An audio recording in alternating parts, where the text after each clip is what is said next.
V Osrednji knjižnici v Celju je oktobra leta 2014 potekala razstava članov in članic različnih društev, ki delujejo v celjski regiji. V celjski podružnici Združenja multiple skleroze Slovenije so se povabilu z veseljem odzvali.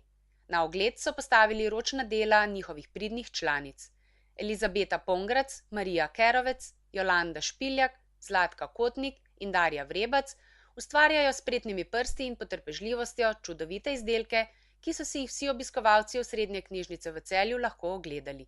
Razstava je bila na voljo za ogled vsem zainteresiranim 3 tedne v letošnjem oktobru.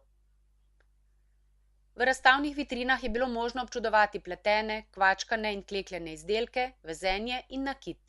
Črno-beli šal kot modni dodatek okoli vratu, bel kvačkan prt in manjši prtički, vezeni prtički z luštnimi motivi, rdeče črna ogrlica s kroglicami, slika iz klekljane čipke in kvačkana posodica za milo so predstavljali ustvarjanje pridnih rok. Z literaturo iz tega področja so v eni vitrini z naslovnicami izbranih knjig želeli predstaviti ali vsaj malo približati bolezen, s katero se spopadajo vsakodnevno skupaj z njihovimi svojci in prijatelji.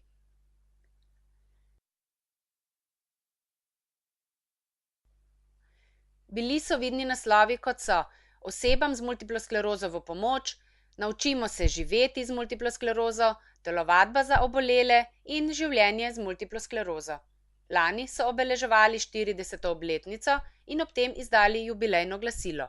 Na ogled je bila še ena naslovnica redne izdaje letnih glasil Združenja multiple skleroze Slovenije, v kateri redno objavljajo aktivnosti in dejavnosti, za katere se po najboljših močeh trudijo, da bi jih bilo čim več in da bi v sodelovanje pritegnili čim več njihovih članic in članov in seveda tudi predstavnike lokalnih skupnosti, da bi jim njihovo delovanje predstavili v najlepši luči.